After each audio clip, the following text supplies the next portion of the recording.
Recording in progress. Okay, Namo Om Vishnu Padhaya Krishna Pashtaya Bhutale. Shrimati Bhakti Vedanta Swanti Namane. Namaste Saraswati Devi Kauravani Pacharine. Nivasesha Sunyabhari Vashtatara Satarine. Jai Shri Prabhupada Ki Jai. Jai Sri Krishna Chaitanya Prabhu Nityananda. Shri Advaita Gadadha Shiva Sari Gaura Bhaktavinda. Hare Krishna, Krishna Krishna, Hare Hare. Hare Ram, Ram Ram, Hare Hare. Hare Krishna. So welcome to Bhagavad Gita chapter 9. But what I thought we could do first, before we go into chapter 9, yesterday we read the Gita Mahatmya, the glories of chapter 9. Quite an interesting story. And about this speaking, what was it? It was the, what animal was speaking? There was the goat speaking. The goat speaking when she was at the sacrifice, so that's why she born as a goat, the sage, the Brahmin. Yeah, and then those two Chandalas entered that Brahmin's body, but he was untouched because of chanting the 9th chapter. So what I thought, before we go into chapter 9, I thought I'll ask 4 questions about chapter 8. This is a little bit of a study. And also, I just read beforehand, I read it a few years ago, and I just read it again. It's very nice. There's one devotee called Kalakanta, it's called Song Divine, and he's put each chapter into a poetic form. So I was thinking I would share the screen and I would read this poem that he's done on chapter 8. And as we're reading through it, you'll recognize the theme of the chapter. All right. So we'll do that after we ask you some questions. So a bit of a test, but they're quite simple. All right. Everyone's ready for this? Yes. Hare Krishna. All right. So I pressed record, everything's in place. Yeah. Oh, my microphone is better. Hare Krishna. Hopefully you can hear me better now. Hare Krishna. All right. So question 1. What is the significance of the time of death for the embodied jiva? What's the significance of the time of death for the embodied jiva? This was a theme here in chapter 8. Here comes Mother Chandravali, he's letting it in. Okay, Mother Mongo, we should go for you on default. You're always quite good at I will not answer. I will let someone else for this question. Anybody? Did it say it passes in darkness or in light? Is that the time? Passing in darkness or in light? No, you're on the different. I mean, that was the end of chapter 8. Oh. But again, what is the significance of the time of death for the embodied jiva? Is it by when the sages are the yogis, they choosing the time and death? No, that's what so they can cross the universe. Similar. Mother Chandravali, you've just joined us. We're just asking 4 questions on chapter 8. And Mother Gayatri has put in the chat here, she's put determined in the chat, she's put, it determines their next destination, right? So that is the correct answer. So you can put it in the chat. So the answer here written is the quality of the jiva's consciousness at death determines his or her next birth. Yeah. In whatever condition one quits the body, yam smarin varam bhavam traitadinta kalivaram, that state he would attain without fail. So that is one aspect of chapter 8. What significance of the time of death for the embodied soul? And that's the significance, because your consciousness will take you into your next birth. Yeah. Right, that's question 1. So the answers are not too mystical. It's quite straightforward. So question 2, what advice does Krishna give Arjuna regarding the time of death. He said not to worry about it. He said Yeah. meditate. He said Don't concern meditate on yourself. me. 1 second, Nitai Mata, let Mother Lavanga finish. Yeah. Go on. I think he said, don't concern yourself. The devotees don't need to concern themselves about that because it's always auspicious. Yeah, very nicely remembered. That was towards the end of chapter 8. Nitai Mata, you had something to offer?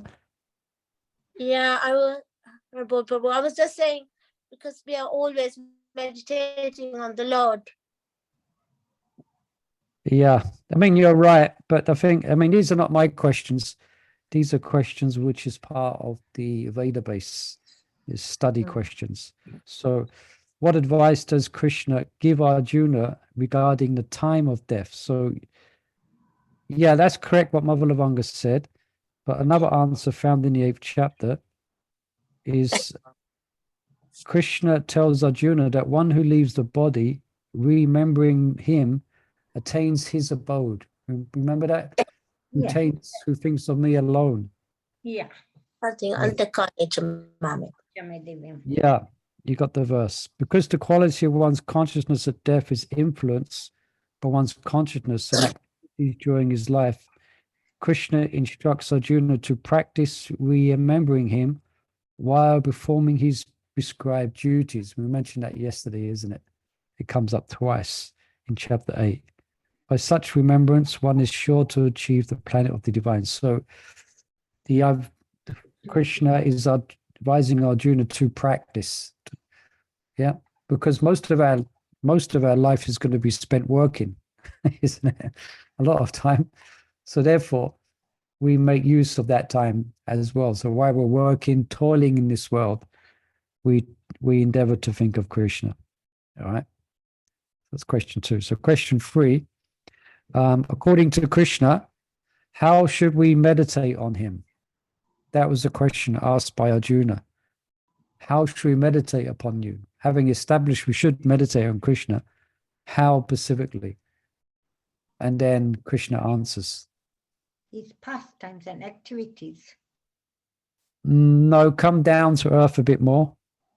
He's saying constantly Think about me. Think about me, engaging. Man manam bhav. Yes. Remember it. Take that man manam. Yeah, just remember me. Always think about me. Yeah, that comes in chapter. That verse is coming in chapter 9. Think of him as the Supreme Lord. Yeah, Mother Lavanga is going in the correct direction. Yeah, undeviated. You should be constantly thinking of me without deviation. No, yes, we should, but Krishna gives. There's a verse where Krishna gives specifically how one should meditate upon him. It's number 9. Yeah, as Supreme Personality, as Mother Lavanga said. Yes. So one should think of the Supreme Person as one who knows everything. Yeah.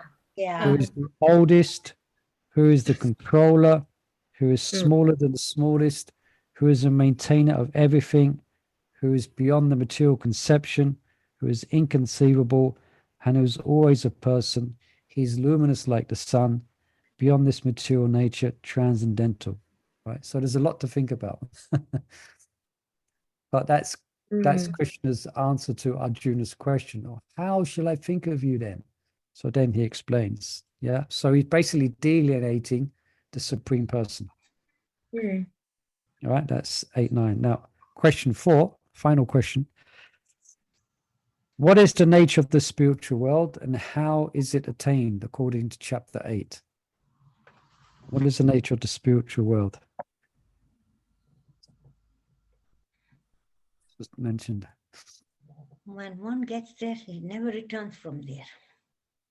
Well, yeah, that's what happens to the jiva, but what's the nature of that place that one never returns from? No suffering and no pain. It's not controlled by the modes.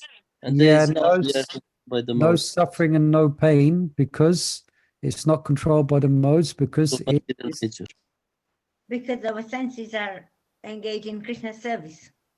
Yeah, I mean, you're.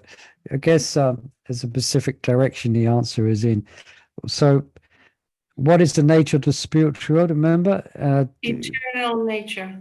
yes, Mother Lavanga's got it again because which beyond the material world, which undergoes a perpetual cycle of creation and destruction. It is eternal. So that's the nature of the spiritual world that was focused on. It is eternal, which is transcendental to this manifest and unmanifest. Remember, Krishna said this material world is manifest and unmanifested again and again. And even he gave the example of Lord Brahma. Fantastic life, but still it's temporary. And is never annihilated. And how is it attained? I think we mentioned that. It's unalloyed devotion. Remember we mentioned that word unalloyed? There isn't any anything else in there apart from love and devotion for Krishna. So that's how you attain the spiritual world. All right. Okay, we were thinking a bit different. We were thinking a little bit higher. Yeah, which is not a bad thing. We were thinking completely in a different way we were going. Yeah, so it's particularly, and we'll do this again at the end of chapter 9 in each chapter. So the answers are specifically in reference to specific verses there. All right. So what I do now, I think Mother Chandravali joined us afterwards. I explained that I'm going to read there's in the folio, there's one devotee called Kalakanta. He's done a poetic rendition of each chapter of the Bhagavad Gita. And it's very nice. So I think, so we can read it. I can read, I share the screen so you can see it as we're reading. Can you see it? Now we can, yeah. You can see it, yeah. So just as we're reading through this, you should be able to recall or remember the discussion in chapter 8. All right. So I try and read it. So it's okay. You can see everyone. Yeah. Okay. Yeah. Text 1 and 2. This is Arjuna speaking. I tried to find my little sound machine, but I couldn't find it. Play some nice sounds. But anyway. Tell me, Lord, what is Brahman? What is the world we see? Clarify the soul, the gods and karma, please to me. Who's the Lord of sacrifice? He lives within, but where? How can I receive you when I give up my life air? Krishna now. Souls are called Brahman, Arjuna. Their nature is to serve. Karma or their actions brings the bodies they deserve. This world is but matter, and it is constantly transforms. Demigods are part of my vast universal form. I am the Lord of sacrifice residing in each heart. There, as super soul, I watch the soul, my tiny part. If you die with mind on me, unflinching and devout, you will come to me at death. Of this there is no doubt. You can see here Krishna speaking now, 6 to 8 verses. Any state of being one recalls when death prevails, manifests again in his next lifetime without fail. Therefore, always think of me while fighting as decreed. Work for me and think of me, and to me you'll proceed. Meditate upon me as the personal supreme. Steadily is your mind immersed, you shall be redeemed. Think of the Supreme Person as one who knows all things, he who is the oldest and controller of all beings. Meditate on he who makes an atom seem immense, he who bears the world and lies beyond all mundane sense, always as a person, as resplendent as the sun, lighting up the darkness that envelopes everyone. One whose mind is focused at the time of death draws near, so intent in yoga that no other thoughts appear. Heeding the Supreme Person in absolute devotion, carries on to his abode the ultimate promotion. Vedic scholars utter Om and enter the Brahman. Hear about these celibates and what they've undergone. Closing all the senses doors and focused on the heart, yogis raise the life air to the skull and then depart. Practicing such yoga, chanting Om with thoughts on me, potent mystic yogis journey straight to the Supreme. Yogis who remember me, discarding other notions, come to me more easily through service in devotion. Thou shalt not take birth again in fleeting worlds of pain. No higher perfection waits for them to ascertain.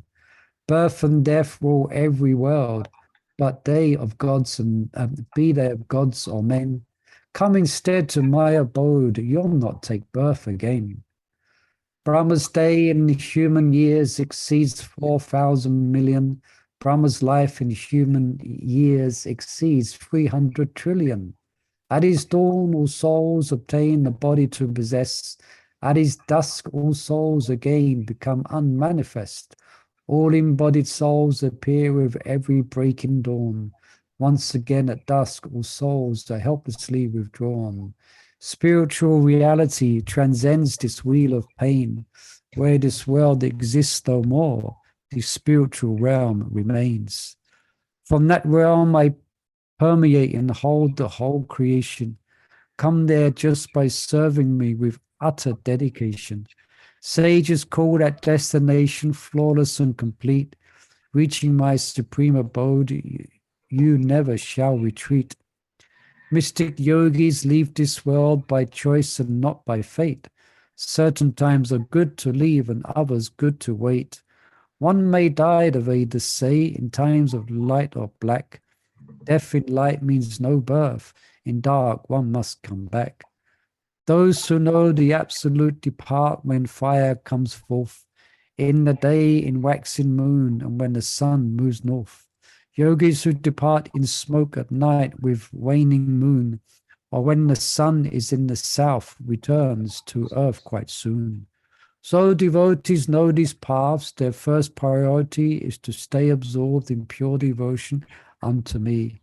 Devotees retain the fruits of scriptural reflection, sacrifice, austerity, or giving up possessions.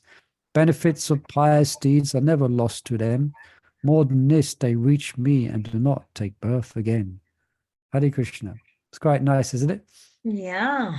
It's Very chapter cool. 8, and there's a poem. Wonderful. There's a poem for every chapter. So what we do is at the end of chapter 9, we can read this and we can recall. I'm sure you could remember some verses as we're reading this, and it gives a nice summary of the chapter. All right. Hare Krishna Prabhu, where can we find this one? It's on, I have, it's called Prabhupada Folio, which has got all of Prabhupada's books. And if you go into Bhagavad Gita, it's got Gita Mahatmya, Song of the Divine, and these questions I asked as well. Yeah. Gita Mahatmya I've seen, but not this one. Yeah. Thank you. I don't know where you might find it. All right. Okay, so let's share now. Let's get into chapter 9. I've got to share the screen again and bring up the chapter 9. Okay, here we go. And I have chapter 9 before we start. Here it is, chapter 9. A little summary of chapter 9. A little one. Earlier in Bhagavad Gita, knowledge concerning the difference between the soul and the body have been described, as confidential. Now, in the 9th chapter, this is called Raja Vidya as well, the king of knowledge, and Raja Guhyam, the most confidential knowledge concerning the eternal constitution, function, and activity of the soul is explained. That eternal constitutional function is described throughout the Gita, and in the 9th chapter, in particularly as bhakti, or transcendental devotional service to Krishna, the Supreme Personality of Godhead. So remember, the Bhagavad Gita is divided into 3 sections: first 6 chapters, middle 6, and last 6 chapters. Okay, now the middle 6 are particularly specifically give emphasis on bhakti, yeah, as opposed to karma and jnana. And of those middle six, this chapter 9 gives specific instruction or gives specific meditation on Krishna in unalloyed devotion. So this is why this chapter is called the most confidential, because it speaks about Ananya Bhakti, because it speaks about Kevala Bhakti. You will recognize the verses as we come to them, which speak about unalloyed devotion. And in the first verse, Krishna describes the qualification for not hearing and a qualification for hearing. Yeah. All right. Is that okay as a little introduction as we go into chapter 9? And Mother Mongol has enthusiastically got his hand up. I feel very depressed Why? because I don't understand all these things, and it's just wow. You just said front row. In. I'm sure you understand more than what you've given yourself credit for. Otherwise, you wouldn't have given your whole life to serving Krishna. That's for sure. All right. Anyway, Mother Mongol, you can kick us off on chapter 9. Chapter 9, Confidential Knowledge. Text 1. Sri Bhagavan Uvacha Idam tu te guhyatamam pravakshyami anushuyave jananam vijnana sahitam jajatva moksha shubhat. Yeah. All The right. Supreme Personality translation. The Supreme Personality of Godhead said, "My dear Arjuna, because you are never envious of me, I shall impart to you this most confidential knowledge and relationship and realization, knowing which you shall be revealed of the miseries of material existence." Okay, so anusuyave means without envy. So Arjuna has no envy of Krishna. So therefore he can hear about his glories and he won't become uptight and he won't become annoyed. He'll become more, even more devotion for Krishna. All right. Sorry, continue, Mother Mongol. Okay. Purport. A devotee hears more and more about the Supreme Lord. He becomes enlightened. This hearing process is recommended in the Srimad Bhagavatam. The message of the Supreme Personality of Godhead are full of potencies, and these potencies can be realized if topics regarding the Supreme Godhead are discussed among devotees. This cannot be achieved by the association of mental speculators or academic scholars, for it is realized So to keep interrupting, I was just thinking of the context how Krishna's speaking here. Now, what he's explaining about himself, he hasn't generally made known to Arjuna or the Pandavas before as such. There's the Bhagavad Gita is actually, that's why also it's called the most confidential, because Krishna is revealing to something quite confidential to Arjuna about his actual position. And he's only doing it to Arjuna because he's his friend and he's not envious, you know. So it wasn't as if Krishna was everyone he meet, he was telling this knowledge. You know, he didn't explain this to Duryodhan and Shishapal. Yeah, because hearing that will make them more envious. But Arjuna, he's going to tell, you know. All right. You can continue, Mother Mongol. If anyone has any comments or questions, please, you're more than welcome. The devotees are constantly engaged in the Supreme Lord's service. The Lord understands the mentality and sincerity of a particular living entity who is engaged in Krishna consciousness and gives him the intelligence to understand the signs of Krishna in the association of devotees. Discussion of Krishna is very potent, and if fortunate person has such association and strives to assimilate the knowledge, then he will surely make advancements towards spiritual realization. Lord Krishna, in order to encourage Arjuna to higher and higher elevation in his potent service, describes in this 9th chapter matter more confidential than any he has already disclosed. The very beginning of Bhagavad Gita, the 1st chapter, is more or less an introduction to the rest of the book.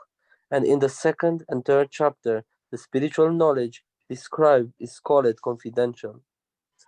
Topics discussed in the 7th and 8th chapter are especially related to devotional service, and because they bring enlightenment in Krishna consciousness, they are called more confidential. But the matter which are described in the 9th chapter deal with unalloyed, pure devotion. Unalloyed, yeah. Therefore, this is called the most confidential. One who is situated in the most confidential knowledge of Krishna is naturally transcendental. He therefore has no material pangs, although he is in the material world. In the Bhakti Rasamrita Sindhu, it is said that although one who has a sincere desire to render loving service to the Supreme Lord is situated in the conditional state of material existence, he is to be considered liberated. Similarly, we shall find in the Bhagavad Gita, 10th chapter, that anyone who is engaged in that way is a liberated person. Okay, let's just pause there for a little bit, just a reflection on what we just heard. So here, just highlight here, Prabhupada's giving a summary of the Bhagavad Gita up to this point. Okay, quite obvious. Yes, and as we mentioned, specifically, this is called most confidential. He's speaking about pure, unalloyed devotion. Yeah, and yes, yeah, there's something else I was going to say, but just forgot. Yeah, so hearing about this is very, it should have an effect on us.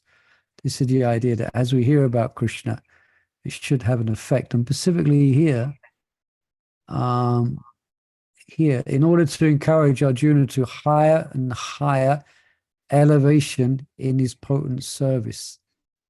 Yeah, he describes in this 9th chapter matters more confidential. So that's what we want to do. We want to go higher and higher and higher, or deeper and deeper and deeper in appreciation of Krishna. Yeah. So some wonderful things are going to be revealed in this chapter. All right. Any other reflections or comments? Can I ask something quick? So it says Yes. here, the most potent is devotees to read Bhagavad Gita, to share Bhagavad Gita. I said that, yeah? I don't know, somewhere, I can't repeat exactly the words, but it's just like a question. So that's why it's so powerful, devotees, when they read, because they are engaged in devotional service, where a non-devotee, if we read from a non-devotee, then it's not gonna, because they are not engaged in devotional service and they enjoy themselves outside Krishna consciousness. That's why it can influence our. Yeah. Yeah, you could say, and Prabhupada will speak about that in regards to persons who give a impersonal presentation of Bhagavad Gita as being envious of Krishna. But yeah, it's a fact that the one's lifestyle will affect the, could say, potency by which they speak Krishna Katha. Definitely, if someone's a Mayavadi and they're speaking Bhagavad Gita, it's not going to infuse one to take up service to Krishna. And that's why Srila Prabhupada's, because of his purity, because of his elevation, he inspired on the spot, practically. Immediately, he inspires so many people to actually give their lives to Krishna. And sometimes if you listen to Prabhupada's lectures, I guess if we're qualified, we can get the full whack, so to speak, the full potency. But generally, if you read Prabhupada's lectures, they're very, very deep, and sometimes they can be quite simple in his presentation. But because Prabhupada's speaking it, and because he's such a exalted devotee, his words are so potent that especially in his physical presence, just by hearing the words of Prabhupada, it would give realization. Like if someone who's attached to material world tries to describe how miserable it is, but they're attached to it, they're not going to be able to speak with the same impact. Yeah, I'm just saying more on what Modern Mongols said. I think Prabhupada gives that example, isn't it? If someone wants to give up sweets, then first they give up sweets. Someone came and asked Gandhi, "Oh, please, could you stop my son eating sweets? He's eating too many sweets, Gandhiji. You sadhu, please can you tell him it's not good?" So Gandhi said, "Come back in a couple of weeks or something." So we know the story, isn't it? Then she came back in a couple of weeks and he said, "Stop eating so many sweets." And it had effect on the child, apparently. And the reason, so she asked, "Why didn't you tell him that before?" "Well, I was eating sweets." So, yeah, that's a fact. Good point you bring it up, Modern Mongol, that it will have, yeah, how our practice will have effect on the potency of what we preach, you know? Yeah. All right. So thank you for that. Okay, everyone. Mhm. Let's continue. The next verse, Raja Vijay Radha Guyam, is the longest purport in the Bhagavad Gita. So let's see if we get there and make a start. Okay, carry on. Now, this first verse. Yeah. Now, this first verse has specific significance.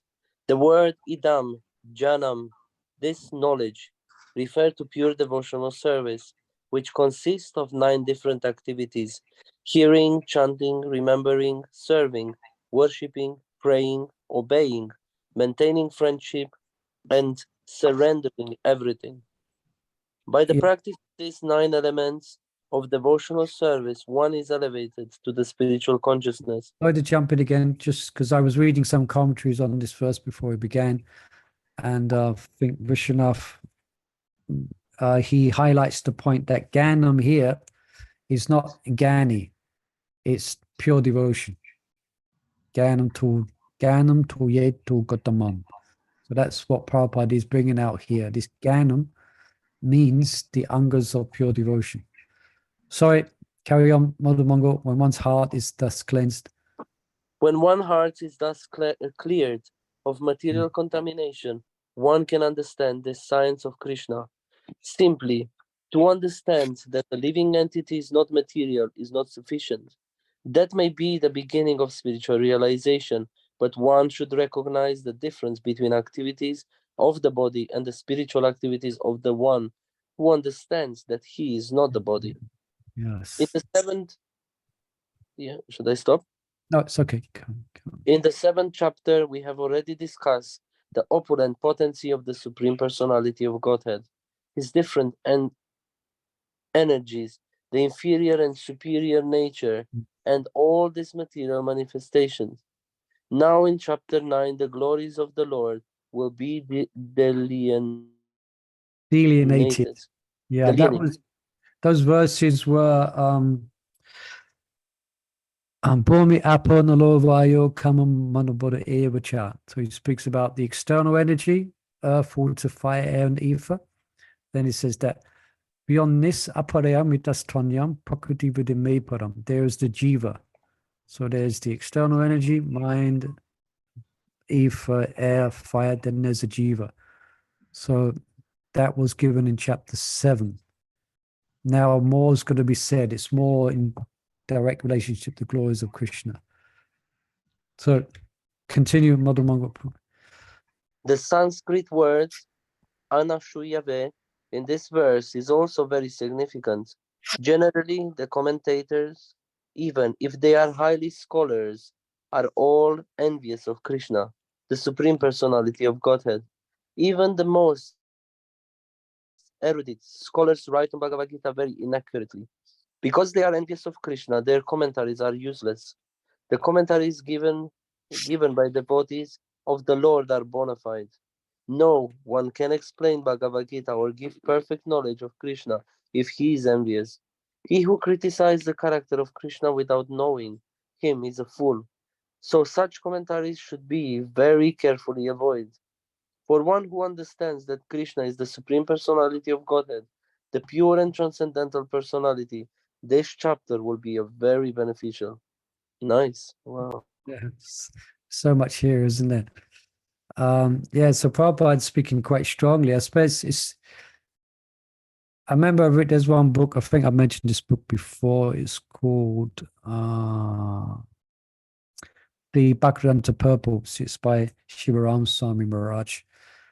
And he's quoting from scholars who have issues with Prabhupada, calling them envious demons. And that's what Prabhupada is basically doing. Those who don't give the purport as given by the Vaishnava acharyas who screw out some other meaning, some so-called scholarly presentation, he refers to them as demons, you know. So here it is, even though they are envious.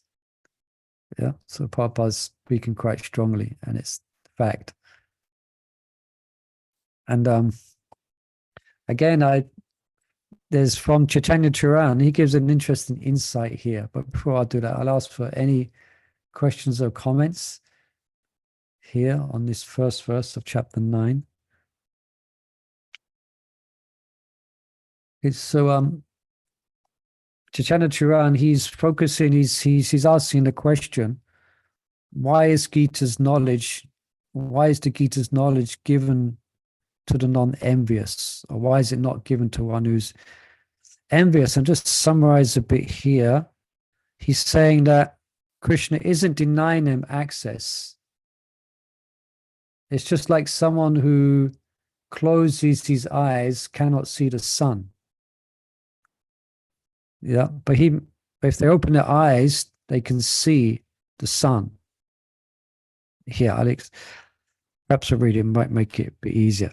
Their very envy makes the Gita's knowledge not just inaccessible to them, but possibly even counterproductive. Yeah, the sun doesn't make itself inaccessible to those who have closed their eyes. By closing their eyes, they themselves have cut off their access to the sun. Yeah. So as I think I gave a little hint of this, I mentioned that, for example, if one is envious of Krishna, one obviously thinks he is an ordinary person.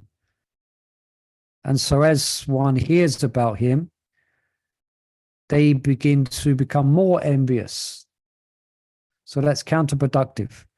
And then just towards the end here, he says,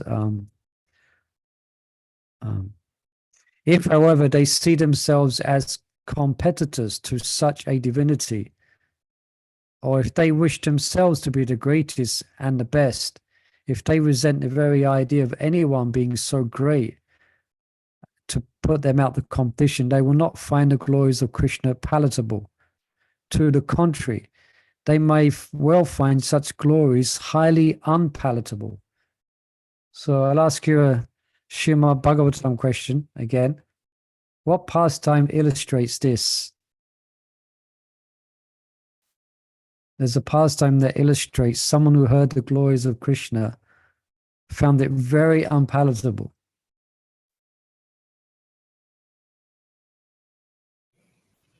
Was it That is Shishupal? Hiranyakashipu. Sorry, let's Mavalabanga, say again. Shishupal. Shishupal, correct. Yeah, you've got it. Yeah, Shishupal. Yeah, because Krishna was chosen as the most revered person in the assembly before the Rajasuya. I think that was a sacrifice. So his glories were being chanted. And Shishupal was hissing like a snake. He hated Krishna. In one sense, you could say, we feel hesitant to say, but he had good reason from his point of view. Because was it Shishupal? Was a Rukmini supposed to marry Shishupal? Yeah, she was he was just going to get married, one of the most beautiful ladies on the planet. and Shishupal was just about to marry her. And then along came Krishna in his chariot, dun, dun, dun, dun, and whisked her away. So already he hated Krishna. And now he's there in this assembly, and Krishna's being glorified as the greatest person. And it's interesting what he accuses. Who is this Krishna? We don't even know what Varna he is. Who is this or is that? And we know the whole story. There's a certain amount of times he can blaspheme Krishna. Then eventually Krishna takes off his head. There's a very graphic picture described that with Sudan Chakra. But he's such a person, yeah, that he found the glories of Krishna highly unpalatable. Yeah. And yes, but they changed Yeah. that picture, didn't they? Yeah, they changed that picture and they didn't I have know. it. It was out. I mean, the picture was outrageous. It was so horrific. Graphic. Yeah. But I'm so sad they changed that just to make it more palatable, I guess. Yeah. Well, I still use the picture when I use that picture in my slides and things like that. I used a picture where you can see the head coming off. I think we saw it in one of the classes, didn't we? Yeah, Like, because I like that. It's quite graphic. Yeah, so they edited it a little bit. Yeah, so here's someone who hated, hate to hear very unpalatable. Why? Because he's envious. So Krishna's not going to speak chapter 9. He's not going to speak Bhagavad Gita, obviously, to him. So Chaitanya Charan, he continues. If they are forced to hear such glories, they will feel annoyed, irritated, and enraged, just like Shishupal. And such emotions may over time transmogrify. It's a new word for me. Transmogrify means get quite intense, I should imagine, into an aggressive and antipathy. How do you pronounce that? Antipathy towards the divinity, which can impel them into offensive words and deeds that can mar their spiritual prospects in the future, not in this lifetime, but also in many future lifetimes. That's why, for their own good, Krishna indicates they should not be told the glories, his glories, but those who otherwise delight in sharing his glories with others. So it's an offense to, what's that? It's an offense to glorify the holy name to some, or to glorify the Lord. What's that? How do you say that? It's an offense. It's offensive for someone to give the holy name who is already faithful, yeah? Is it? Yeah, who is unfaithful. Yeah, to preach the glories of the holy name. So, like that. Hare Krishna. All right. So that's nice introduction to chapter 9, this first verse in purple. Hope we're feeling quite excited now about getting into chapter 9. So let's do that and move on to verse 2. And as I said, it's, if I remember rightly, let's just have a quick scroll along. Wow, yeah, this is one of the I think it is the I think I looked before, I think this is the largest purple in the Bhagavad Gita. Rajavijja Rajagoyam. Okay. So let me just look at, okay. So the first 3 verses of this chapter glorify its contents. So this one, and next one. Later, Krishna will describe his inconceivable opulence. Yeah. The verse we just read makes 3 points. One becomes advanced by hearing about Krishna. One must be non-envious to actually hear properly. One becomes free from material miseries when he hears properly and cultivates devotional practices. All right, that's another note on this first verse. Okay, so I think what we can do for this verse, we've got 15 minutes. So we can we'll have some readers to read each paragraph. Okay. Someone could read the verse and the first paragraph. Shall Yes. I read the verse? Yes, go ahead. Thank you, Mother. Hare Krishna. Hare Krishna. Text 2. Raj Vidya Raj Guyam Pavitram Idam Uttamam Prakriya Sarvamam Dharmayam Tu Sukham Karutam Avyam. This knowledge is the king of education, the most secret of all secrets. It's the purest knowledge, and because it gives direct perception of the self by realization, it's the perfection of religion. It is everlasting and is joyfully performed. This Right. chapter, Such a nice verse, isn't it? This one. yeah, it really is, yes. This chapter of Bhagavad Gita is called the king of education because it is the essence of all doctrines and philosophies explained before. Among the principal philosophers in India are Gautam, Kanada, Kapila, Yagna, Valikya, Sandilya, Veshwanara. And finally, there is Vyasadeva, the author of Vedanta Sutra. So there's no dearth of knowledge in the field of philosophy or transcendental knowledge. Now the Lord says that this 9th chapter is the king of all such knowledge, the essence of all knowledge that can be derived from the study of the Vedas and different kinds of philosophy. It is the most confidential because confidential or transcendental knowledge involves understanding the difference between the soul and the body, and the king of all confidential knowledge culminates in devotional service. Okay, thank you, Mother. Anyone heard of these philosophers in India? Gautama? I've heard the name, but I don't know what his philosophy is. I didn't look beforehand. You could probably find it on Wikipedia, I'm sure.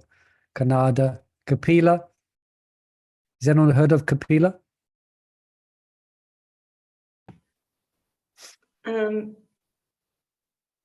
Yeah, no, he's not Kapila Dave. He's not the atheist Kapila. Yeah, I think this must be the atheist one that Prabhupada's Yes, speaking Kapila. about.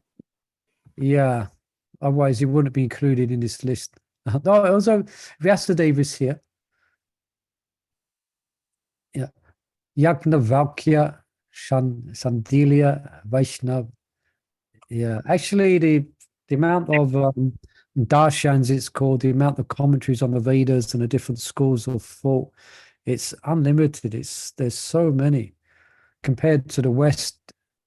Compared to Western philosophies and philosophers, the West is quite paltry in compared to the great scholars of the Vedas and what they. Just So- a thought. Just a Please, thought. yeah. I thought Vyasadeva, in this list he included because before he writes Bhagavatam. Because, say again, because before he. No, because he didn't write Bhagavatam. Before that, he was included in this philosopher's list. Oh, I could say that, yeah. Then he, then Bhagavatam was revealed through him. Yeah. Yes. So he's the author of the Vedanta Sutra. Okay, yeah. So this ninth, yeah, this is the most confidential. This is the creme de la creme. The creme of the creme is the Bhagavad Gita. All right. Let's, someone could read, perhaps Nitai Mata, while you're there, unmuted, you can read the next paragraph for us, if that's possible. Seems not. Perhaps something's happened there. Hope it's nothing serious. Hare Krishna. So someone else like to read? Who's read I so can far? read. Where are we? Yes, Mother Gayatri, thank you. Where am I reading? Second paragraph, generally Ah. people are not educated. Okay. Can you hear me well? Yes. I will next one. Yeah.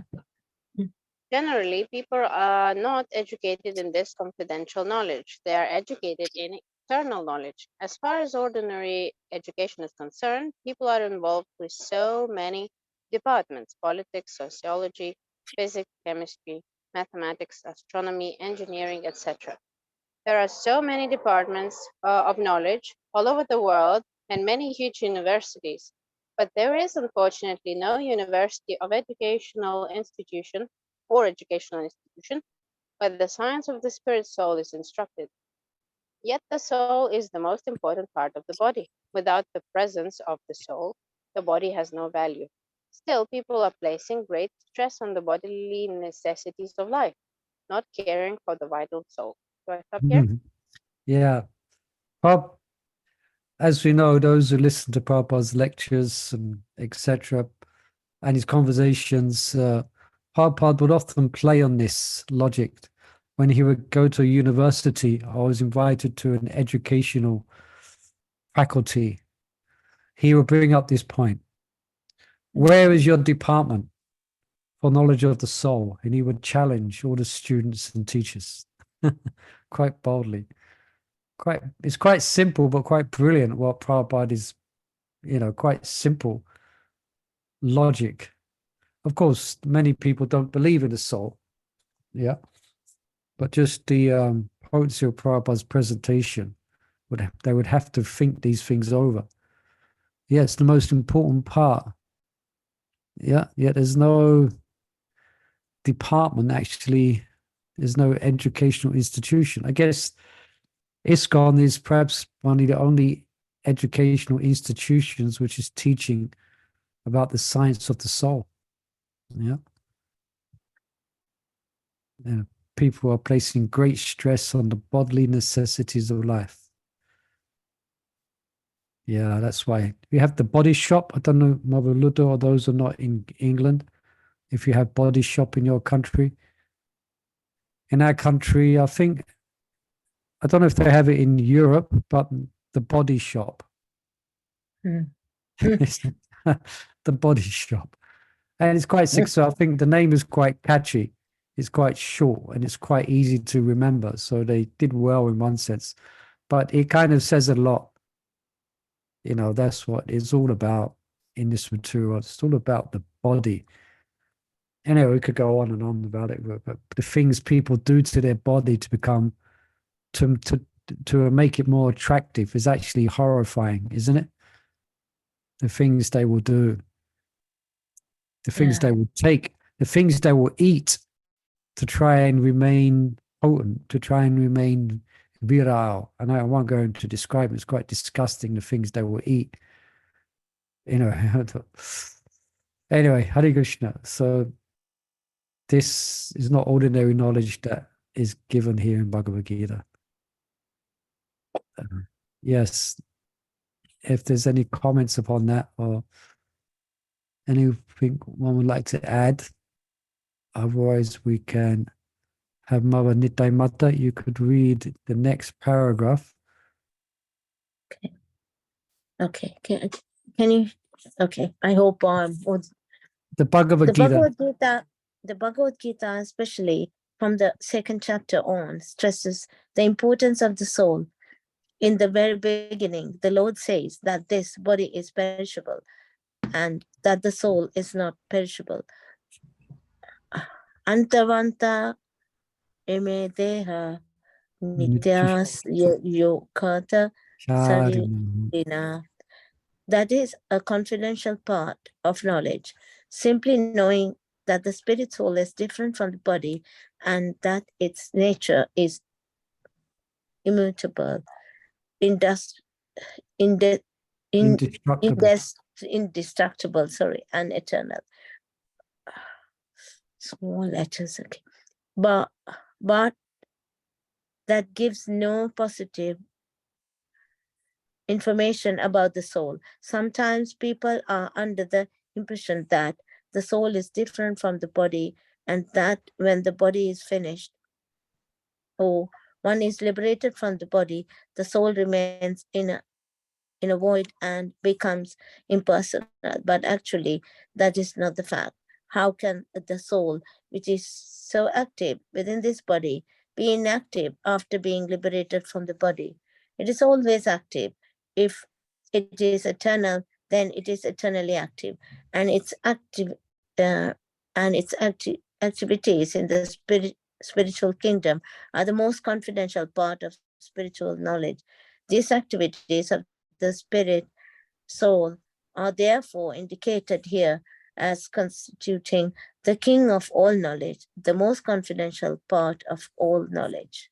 Thank you, Prabhupada. Okay, so thank you. Yeah, so Prabhupada is explaining each word in this verse. So next he's going to speak about purest. So what's the Sanskrit for that? Raja Vidya, the king of knowledge, Raja Goyam, Pavitram. Yeah, so this is Pavitram, so that's next. So most confidential part of knowledge. But Prabhupada takes it a bit further here than in chapter, or Krishna, and Prabhupada take it a bit further than in chapter 2. Because what do we learn in chapter 2? Prabhupada mentioned it here. So, Yeah, and that's it. That we're soul and we're not this body. But Prabhupada says that is not enough. We have to know what the relationship is of the soul with the Supreme Soul. Yeah, what does the soul do? And Prabhupada kind of highlights some misconceptions. Let's say one, he says here you just float around somewhere. Yeah. People often ask that question, okay, you believe in reincarnation, but what happens when the soul leaves? Yeah. Does the soul remain in a void and becomes impersonal, floats around, stuck on the ceiling somewhere, stuck on the ceiling of the hospital? What happens to the soul? So that's all described. We describe in chapter 8. Yeah. All right. Let's have a look. 3 minutes to 7. 6:59.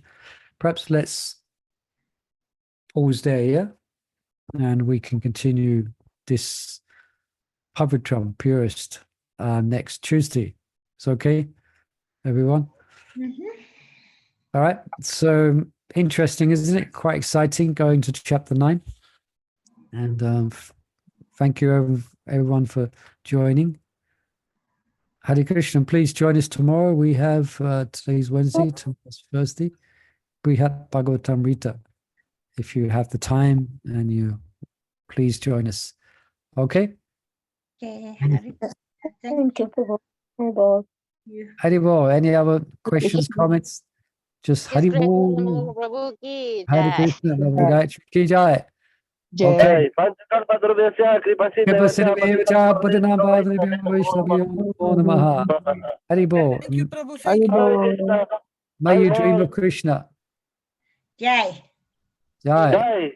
May you dream of Krishna. Haribol. Hare Krishna. Hare Krishna. Krishna Krishna Hare Hare Hare Hare Ram Krishna. Ram Hare Ram Bol. Ram.